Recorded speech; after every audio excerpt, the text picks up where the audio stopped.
So we have had an introductory look at buffer overflows, what they are, why they happen, what you can do with them, and how to prevent them. We didn't dive too deeply into the technical details. That's for us to do in the remaining modules of this course. In this first module, we learned just the basics, such as buffers are areas of memory reserved for use by running programs.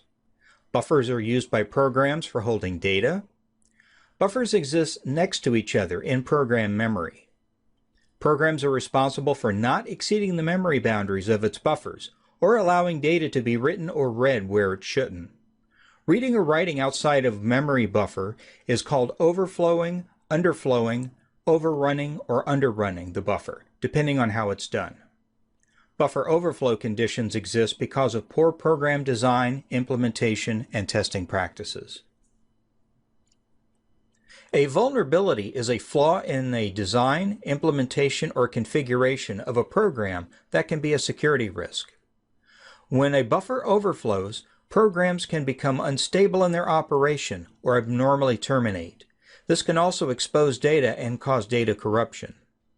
When a buffer overflow vulnerability in a program is exploited by malware, services provided by the system may become unstable.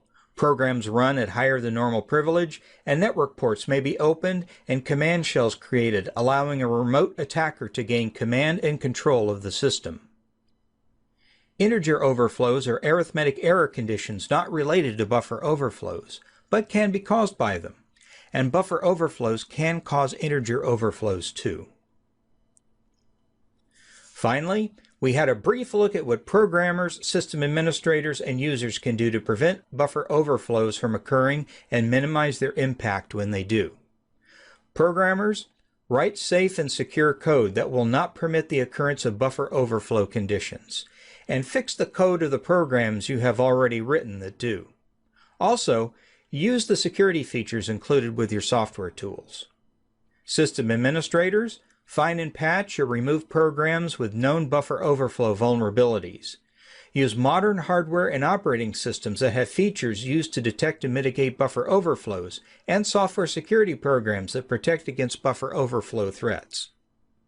Do not install untrusted programs obtained from insecure sources, and always back up your critical data and test that it will restore correctly.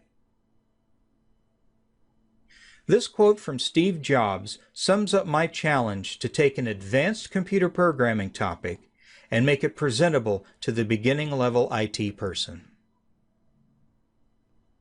In the next module, we'll start to dip our toes into the technical details of buffer overflows, but we'll only be going in up to our knees, so no need to panic if you don't know how to swim in the vast waters of software development.